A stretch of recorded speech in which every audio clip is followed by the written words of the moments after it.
So this is basically a bunch of stuff that I wish someone had told me when I started, because there's plenty of ways to use Illustrator, and when you're first starting out, everything just seems so foreign. I mean, basically, it's just like using a pencil, but you have all these other tools, apparently, that's just gonna go in for you, and with a pencil, you can just start drawing, and with Illustrator, you really need to know everything. And when it comes to logo design, and you have your bosses hassling you for deadlines and stuff, and you just want to know every way to make your design as efficiently and as fast as possible. So what I would like to start out with is just show you guys a couple of my works. In high school, I started a clothing brand, and I called it Spruce. For any of you who are local in Southern California, you might have heard of Jack's Surfboards. So I sold my shirts from 2012 to 2015 through all their through their stores. And so these are kind of some of the designs that I created for the brand. It was more of like a surf skate lifestyle company. Some of these I hand drew and then transferred to the computer, but what I really like to do is just go straight to the digital.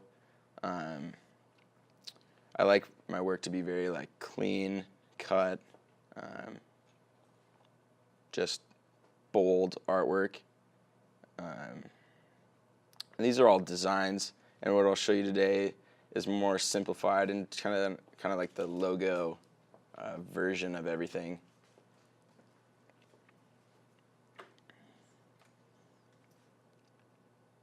So these are all actual t-shirt designs, is what you're saying? Yeah. Nice. So a majority of these were transferred onto t-shirts. Some were just progress, and then were never transferred to the t-shirts, but maybe in the future.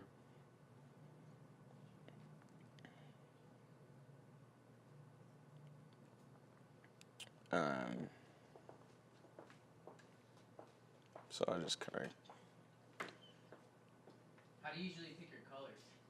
That's a great question. I'm actually going to show you guys color choice through Illustrator, because when you're transferring to t-shirts, there's Pantone, if you guys know. So picking color books in Pantone is a huge deal, especially with color balance on your screen, because sometimes you can pick a color on your screen and it'll come out on a t-shirt and just be completely different. So that's something that everyone should always be careful about.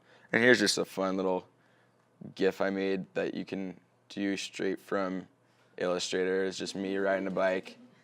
And this is just like a 4-frame, super easy. But it's great because it just gets better looking at it. It's great though, because when you make a cool little logo and you're able to transfer this with like a little small animation, it just kind of brings it to life, and everyone loves that, you know. So what I'd like to do is, if you guys want to follow along, great. If not, take notes, do whatever you want. All this information is mine to yours. Maybe I'll upload the video at the end so that you guys can go back and see everything. But I created the MCC Club logo, so I thought it was fitting to go ahead and recreate it again. So I do everything on my laptop. It's like super unconventional, but I think it's great for portability, like being portable and just being able to like do it anywhere type of thing, which is like, I think, a key component in being versatile. So what I started here with is the circle tool. Everyone maybe knows. What program should they open up? They don't Illustrator, Adobe Illustrator. Yes. So it should be on your dock. Yeah. I'll let everyone do that. And at any time, please stop me if you have any questions, want to know how I did something, or if you just have any general questions about Illustrator, feel free to ask. You want it on doesn't matter. I do the view no artboards just so that it's not restricting, I guess. Hide artboards. If you're just opening Illustrator, go to New, File, New, and that'll pop up this little window, and just click OK, and that'll open up a brand new artboard for you. Is everyone all set to some degree? So the thing about using the shape tool is Shift and Option are always your best friend. Because when you hold down both and drag, that's just going to help you make this thing a perfect circle or a perfect square. Because if you are just clicking and dragging, this thing can just go all over the place. Maybe that's something you want, maybe it's not, but knowing the Shift option is great. Just Shift will do it so it'll go everywhere. Option Shift will make it, I think you guys can understand. So what I did is, instead of doing fonts for the CC right here, I would just use a stroke, which is up in this panel. Just make it real nice and bold. And this is a tool that I use quite often that some are unaware of, is when you go to Object, Path, Offset Path, you can make your same shape wider or smaller, and you just go to the dimension that you are looking for. With this, I am just kind of winging and then going back into my stroke weight to get the right size and style. And so I'm just making this a little more bold. What'd you press to make it bold? So that's the stroke, which is the up in this right here, which is the line weight. So what I do now, because something really annoying about strokes is that I can make this thing huge, and it kind of just made it a higher stroke weight. It's not the same. So once I get a stroke that I like, I go to Object, Path, Outline Stroke. And what that does is that makes your stroke a shape. And now, since these are two O's at the time, to make this little area, to make them the C's, I'll just take a rectangle tool and cut it. This is the eyedropper, which I use quite often just for colors, because you just click the background. And so this is a quick tool for the dropper tool, is to get a color, you just click, but to drop a color, you can click, let's say I make a red square, and I'm using the dropper. Now I have red in my dropper, and to give it to another shape, I'm pressing Option. You see how that changes, and now I just click. And that's really great if you're using like a bunch of colors that are kind of close in vicinity, or you're in here and you have all your Pantone colors and they're all kind of close to each other and you don't really remember which color you chose. You just go back into the dropper and it just is a really quick fix. Just like that, we're here. So this is another best friend of mine, is Pathfinder. Those of you who have worked with Pathfinder know it's just really helpful, and the two that I use the most are the ones in the top left and bottom left corners, which is the divide and merge. Merge is right here, and that will make them all the same shape. So that's just like combining shapes. So this is like what I have now. But if I use the divide, and for those who don't know the shortcut Command Z, that's a great tool to go backwards in steps that you made a mistake or want to go back. So I just used the divide tool, go back. I just used the white arrow, which is just selecting points, and I'm just deleting. So just like that, we got our C's.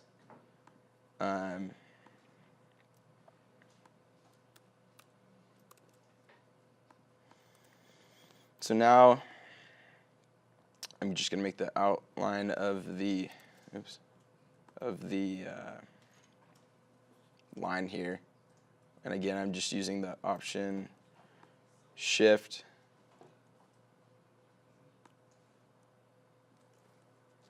with the stroke. And I will do the offset path once more, changing the size. And again, you can just go back and fix those. And right now they're the same stroke, so we're good to go. This is also great for type. So the type on the path tool. So I just made that circle, and now I can go ahead and type straight onto it so it makes the curve for me. Where'd you go to, you said divide is like a undo? Divide is how I created the this little gap in the circles. How do you just like undo something? Command Z, Okay. and that's the shortcut for that. And you can keep clicking Command Z, like Z, Z, Z, Z, Z, and it'll go way back. So I used the font Avenir here. A quick way to open up your type kit is just Command T, and that opens up right for you instead of going to like Window, Type, or open up like Pathfinder, stuff like that. Just quick things that just make your designs just that much more efficient. So I'm highlighting, go to Avenir, I think it was like black. And for type, for kerning, that's Command Shift, and then you have your brackets. You have your right bracket and your left bracket, and that's just making it wider and closer together. And that's Command Shift brackets.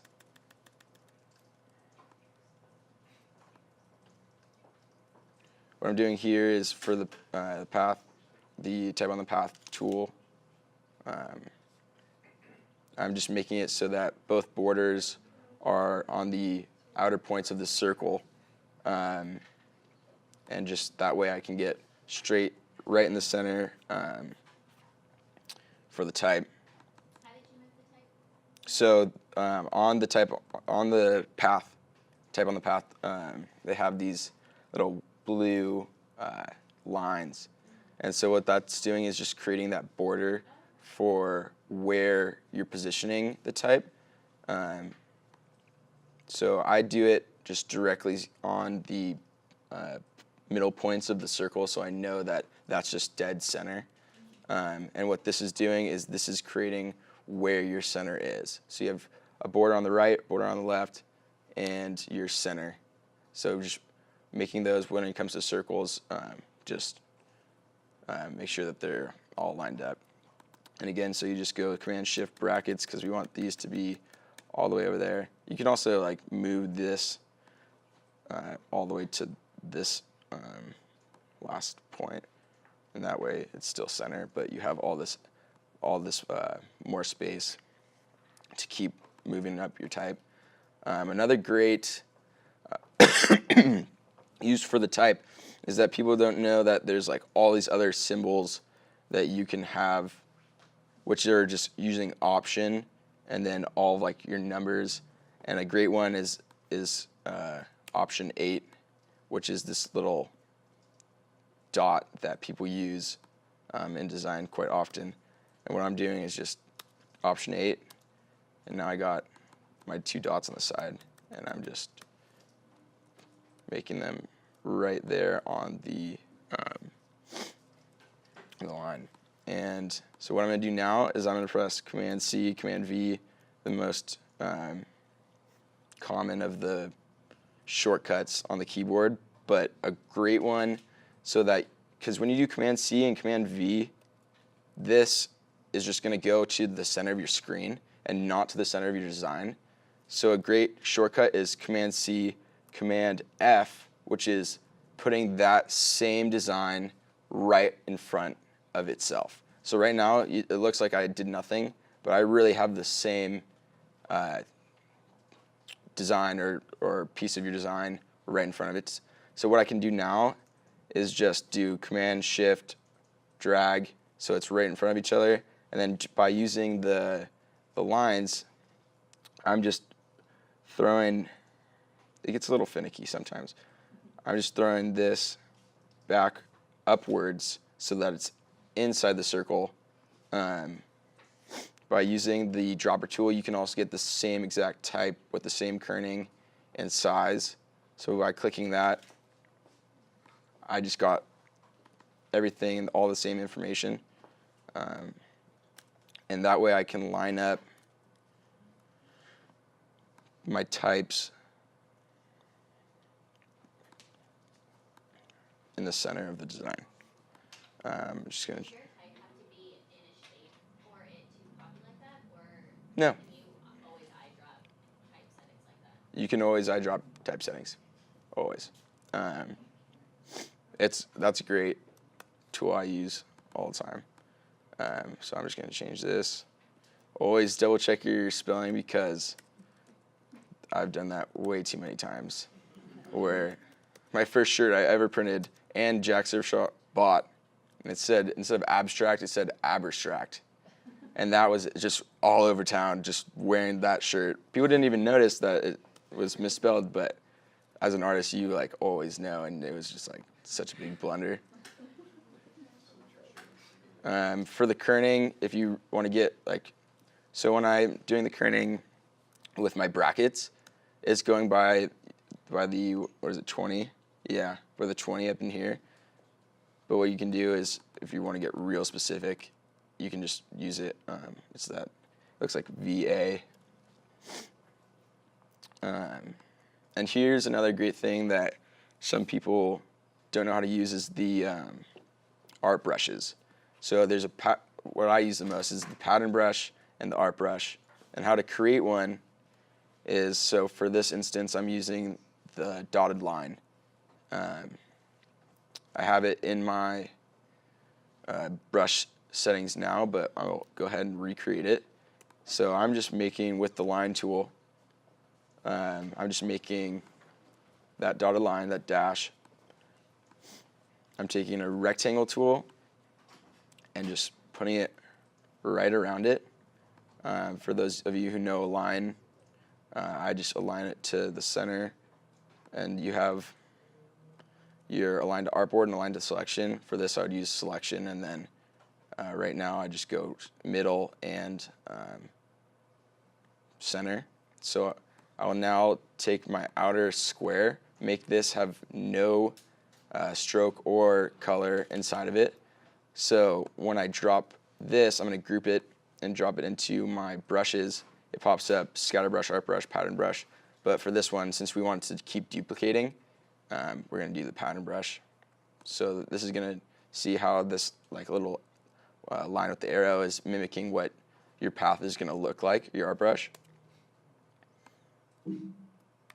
So now, once again, I'm doing Command C, Command F, which is in front. There's also Command B, which is pasting back.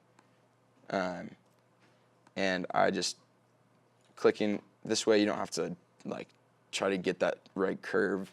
It would be like impossible. But when I first started out with Illustrator, I wouldn't know this trick, and I would literally take my time to make these like dots just go around the circle, and just like a quick tip like this will save you hours, you know? What was the point of putting the square around the line? So let's say I drop the line by itself in here, and I do a pattern brush, it's just going to be a line. So by putting the square behind it, it creates the gaps, and that's when you just gotta like get creative, because you could do really anything with these with these paths.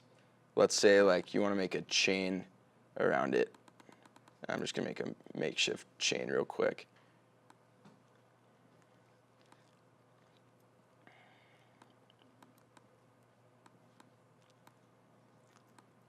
So we have our chain.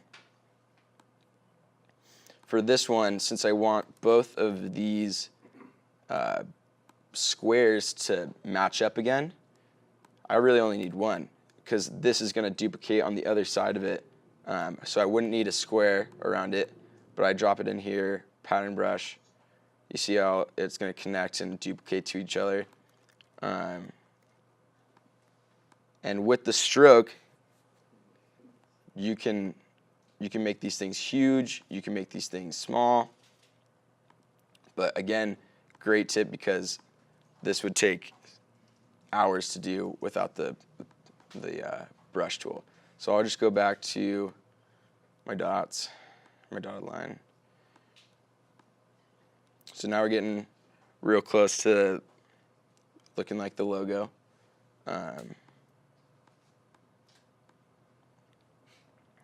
Really all there was in the end is make the M. And again, since I don't know what the font is, I can just drop with the dropper.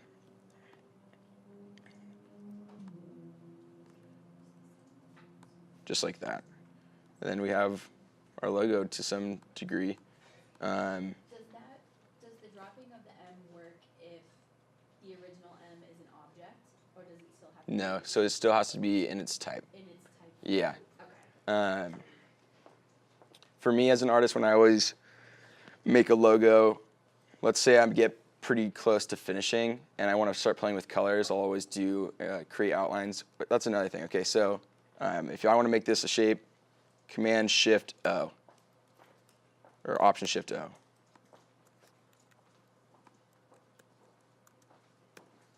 Sorry, it's Command Shift O, which is create outlines. So my type just became shape. That's a shortcut. So Command Shift O is create outlines.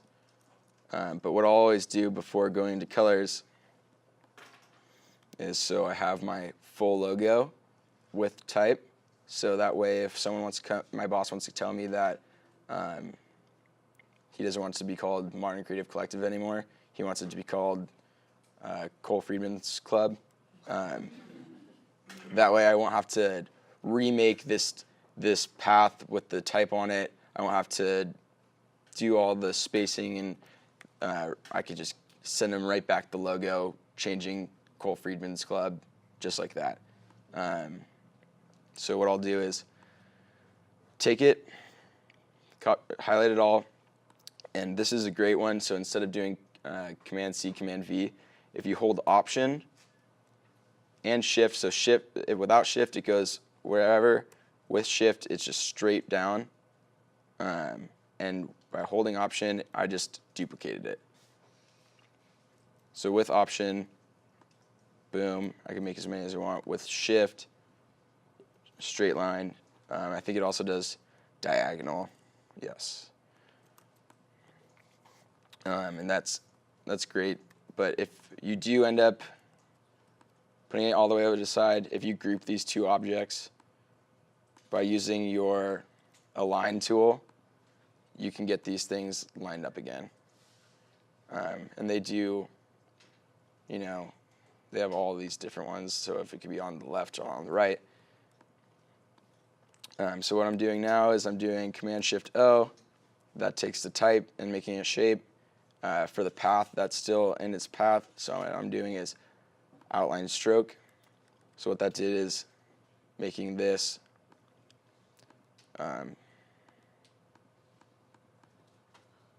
What's the difference between creating outlines and outline stroke? So creating outlines is for type, and for the outlining the stroke is for if you have a path with the stroke. So I have a question. Go for it. When you expand it, does it almost do the same thing? So expand is a good one because it kind of skips all of that. You could just go ahead and go Object, Expand, and it's going to do all the work for you. Since it didn't a window didn't pop up because I already did all of the work, but it'll create outlines for your type. It'll create outlines for your stroke. So that's like skipping a step. But what I wanted you guys to know is the difference and how to, if you just had type, you could just do the Command-Shift-O, and you wouldn't even have to go to File, Expand. You know, just the small things will make our design into 15 minutes. You know,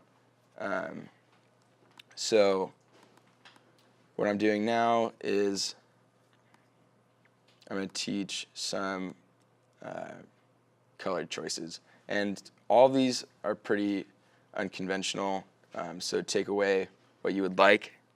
But what I'm doing is, so I go to Window, Swatch Libraries, Color Books, and then I go to Pantone Solid Coded. And this is standard for printing, for screen printing. These are all the colors you can use. Solid coat, you said? Solid Coded, Pantone Solid Coded. So this is standard. They also have, Pantone has books for this, but don't stray out of this color area for printmaking or for screen printing. It's also really nice because all of the colors and complementary colors are right next to each other. So if you were to, and again, I just went to my dropper because I think that's the fastest way, because I can just drop, you know, and they're right next to each other. So it's kind of cool when you like just make colors that are right next to each other, and then we can get darker and darker.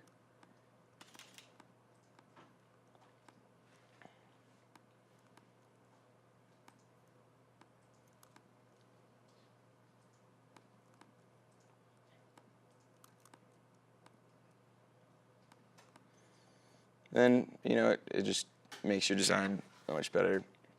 I always kind of struggle with color theory because that's something that can really just make or break a design.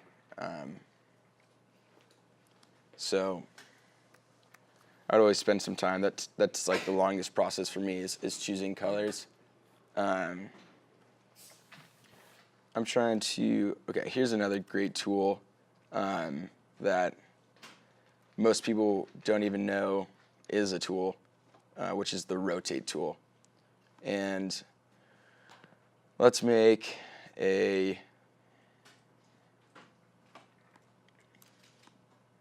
triangle, and let's make this triangle rotate 360 degrees. It's weird with the new Illustrator how the triangle tool got pretty weird. It always does that. So right now with the rotate tool, the axis of this shape is straight in the middle. You see that blue, light blue little thing? So that's where our axis is. So if I were to use this rotate tool, all I would do is rotate around that point. And what I want to do is make the point down here. So what I'm going to do is press Option and click. That took, you see, if you can kind of see how the light blue axis went down here. And now it's asking me for my angle. And I'm going to do 30 because it fits into 360. And I can see preview, and you can see how this shape is now going to move around my axis. And so if you just want to move it like that, great. But what I do is I press Copy, and that will now duplicate the shape for you. Using Command D, I can now just boom, boom, boom, boom, and now I have it rotated around that. Go for it. As for the color palettes, can you, like, kind of how like you did with the paintbrushes, can you add your own file in? Into the color swatches. So these are all preset. So this is all you got. You can't add your own. Even with opacities, you can't stray away from. This is strictly for the printmaking side. So if you were to send it to the print shop. But if you want to go ahead and make your own in Illustrator for personal use, go right ahead. There's no restriction. Usually what I do is I add it into the swatch. Like right whenever you use a color in the Pantone library, it goes straight to your swatches. So you can see them. They all have that little corner, white corner. So they're all up here. So that way you don't have to go back and wonder which color you used.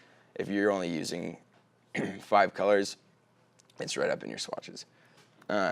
So again, if anyone needs me to repeat how I did this, so to get the axis down here, Option, click, and once you do that, do your degrees, but make sure it's within your 360.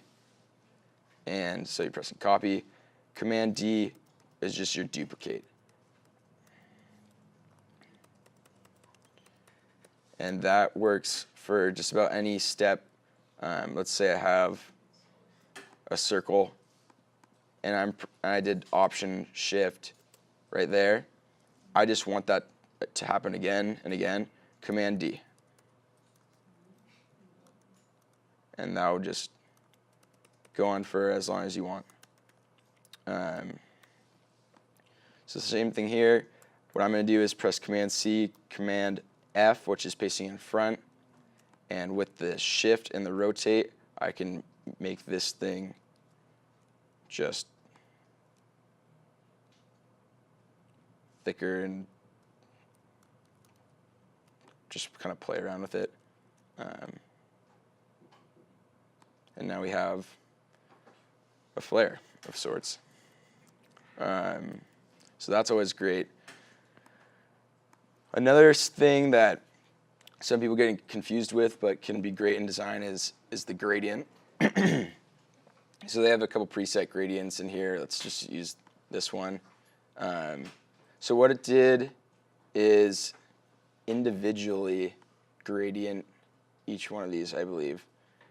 So if I were to do the same for the logo here, each one of these has its own gradient. You see how like this one's all whatnot. The reason why I did it here is because I had like an invisible shape. So some people may like this look, but some people don't, and personally I don't. So a great thing to do is you have your gradient tool, and just by clicking Shift,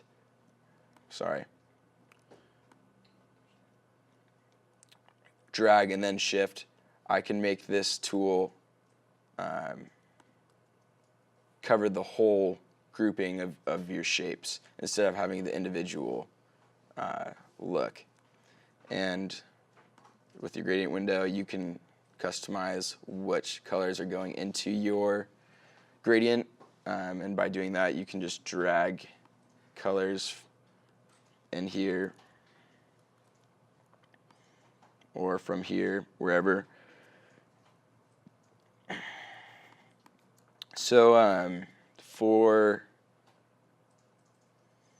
doing some sort of three-dimensional image, a great tool is this shear tool. Some people have heard of it, some people haven't.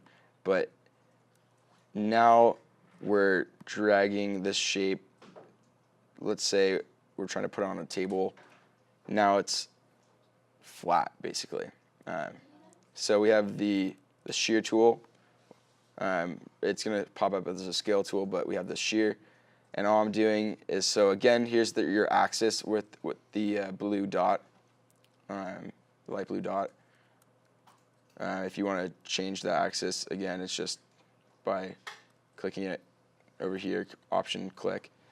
And all I'm doing is like taking an imaginary point in my head where I want this to be stretched from, basically.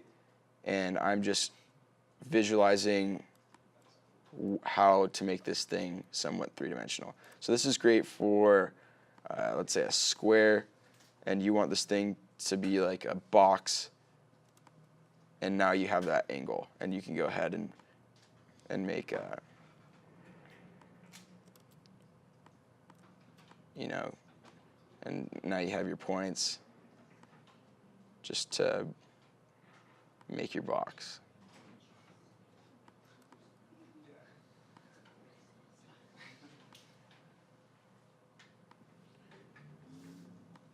And just like that, you're starting to get, you know, three-dimensional with Illustrator.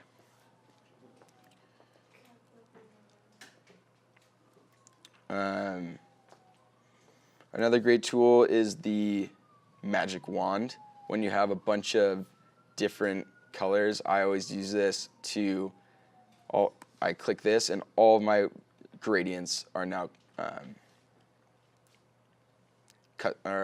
grouped or clicked on basically.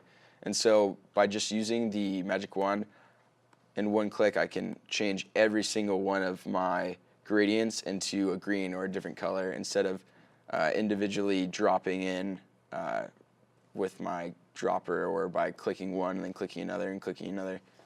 Just like that, small steps will save you so much time. Another one, if anyone uses the warp, I use this for when I did it die? Yeah, I gotta reset you real quick. Clap for me. Cool, thanks. There we go. Everyone awake? This is kind of goofy in senses that you don't really need it, but it comes kind of handy when you have, let's say you're making a circle, but you're using the pen tool. And then you're not really getting this like round point that you want. By using this warp, you can just kind of play with it and you're just kind of finessing its way to making that shape. It gets a little hard, like you see how it's kind of like making everything else bulge, but it works well with type when you get in close to it. Just like a small swoop of it will really do the job, and then sometimes it just Illustrator will just know that you're trying to make it round, and it will kind of just do it for you.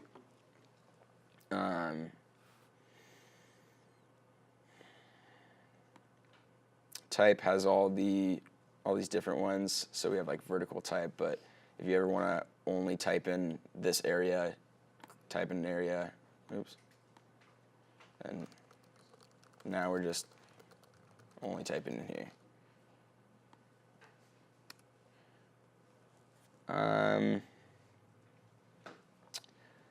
If anyone's used the spray paint tool, it seems like you would never have any use for it, but sometimes it comes in handy when you're making icons. So right now they have like some goofy ones that you'll probably never use. But let's say I made this. Let's say it's an eye. And I'm grouping it and I'm putting this into my symbols. New symbol. You don't have to name it, but we'll do it. And now you have this symbol that you can, let's say you just want to make a crazy background.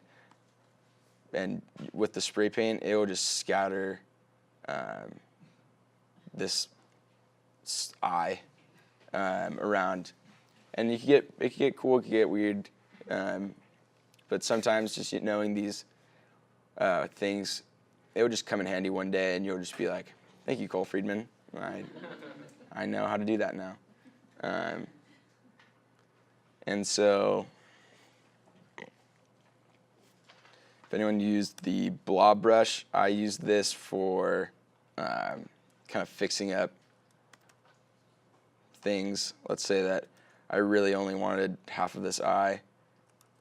Let's make it black. So what I did is I just dropped the color. So by using shift, I can, this is a black shape, so this is what it looks like. This is what I'm really doing. But what it looks like is there, like this. And to make this bigger or smaller is the brackets. So left and right, making bigger and smaller. And I use this quite often for fix-ups, which is the same for the eraser tool. Left, right, making bigger and smaller. By using shift, you can use it in a line. Since that's a symbol, I can't touch it. So if I want to now touch a symbol, I'm going to have to...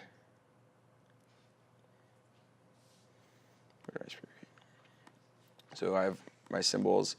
Right now, it's going to be just like this big, weird box, and you're not going to be able to really play with it.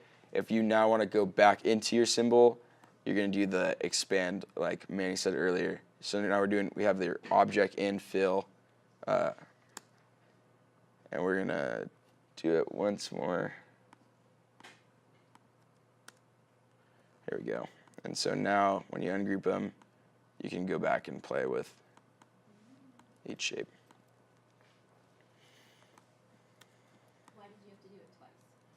Sometimes Illustrator is just weird. Okay. You have to be super committed, just like, you didn't let me do it once, but I'm gonna do it. Yeah, go for it. So, going back to the logo, like, where did that stem from? You know what I mean? Did it just come naturally? Did you find inspiration? The logo? That just happened to just play around with it, and all of a sudden you're like, oh, this is it. Like, That's a good question, I guess, because so I work for a marketing company also, and when they come to me, they always ask for designs, but it's usually for like corporate buildings, real estate, stuff like that, which is not normally in the realm that I necessarily like to do, but since it's a marketing company, it's just like they give me so many different genres of logo design that I need to like come up with, which is a great like learning tool. So usually with like logo design, these businesses will have pretty generic names. Like for instance, like one of them was like Lakeview. So that was like a building, and all I did was like, all right, we have a lake and we have a view. Let's start playing with that. Let's do some water. We can get some ripples in it, and let's get a watchtower and stuff like that. Kind of comes to your head when you're thinking of these words. And for me, I fool around a lot on Illustrator and try to find what looks good, and that's why I don't normally start with paper, because it's very unforgiving, and I can erase something like that, and on paper you're still erasing, and for me, time is everything, because especially balancing school with freelance, and I also have my own business that I'm doing, like fraternity and sorority shirts. I need to get these logos out quick, fast, and spend the least amount of time making it look the best. So like a fun one that I did was this thing that was called Food Truck Runway. And when I thought of runway, I thought of airplane.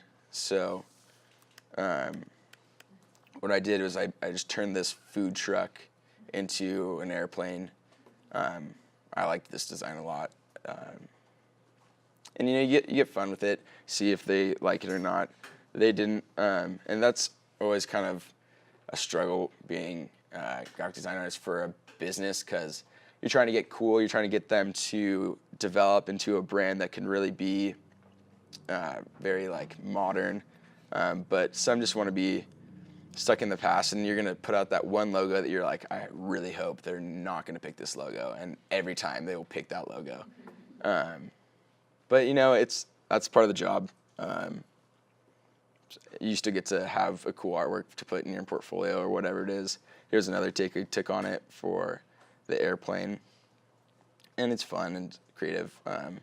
They went with this one, which is cool, but not my airplane design, but it's fine.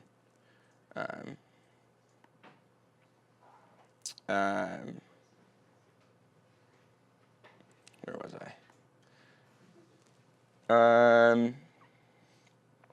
And if any of you have any questions just regarding something that you've encountered in Illustrator and need help with, please stop me at any time. Are you mostly self-taught, or I mean, what has been the most like successful way that you've learned about these tools and shortcuts? So I am self-taught. I've never even looked up a YouTube tutorial on Illustrator, so that I don't even know if I'm doing this stuff right, to be completely honest. But so it's super unconventional, but it works for me. Hopefully, it'll work for you guys if you use these like tips. But usually it was just by error. I'd be doing something and I would accidentally click command something instead of command whatever, and I'll be like, whoa, how did I do that? Go back, and then I did it. And I mean, I started doing Illustrator in like 6th grade, 4th grade, I think. There's another kid in my class who was really, really advanced at the time, and he taught me a couple things, and after that, I had like a very beginner level experience of Illustrator, but then throughout the years, I just learned how to do it faster and quicker and better, I think. So yeah. Mm-hmm. What's your process like? Like I know you said you mess around a lot in Illustrator when you're trying to like come up with a design. Uh-huh. Do you like do some stuff and then save it, and then do some new stuff and then save that as a new document? Like, what's your workflow kind of? Does that make sense? So I always keep my originals. Yeah. I think that's super important, so that when you're doing your artwork, you can always go back. Say this one works, but you're trying to make something that may or may not work. Keeping that original is always super important, because say you're just messing around with it and it doesn't look good, and now you're trying to get back, it's way harder instead of just pressing delete and having it right above you. Another, probably the most important shortcut that I'll ever teach you, or you hopefully already know, is Command S, which is save. And that is happening like so often, and everyone just should be like every 10 minutes, 5 minutes, just Command S. It's so fast and easy, and losing work is just so, it ruins my day. It really does, and that will happen way too often. I don't know why it happens, but it does. But an Illustrator will close out, and you were working on that project for 2 hours, 3 hours, 5 hours, and everything's gone, and your boss is still wanting it in the next 30 minutes, so Command S. Any other questions?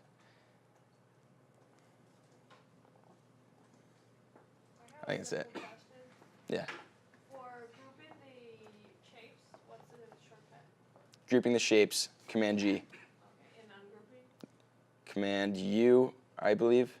Or Command Shift G. Is that ungroup? I think so. I usually just do Control click, group, Control click, ungroup. But I know that it's Command G for grouping. Command Shift G. That looks like it did the job.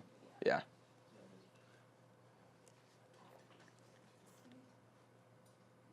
Great. Thank you guys.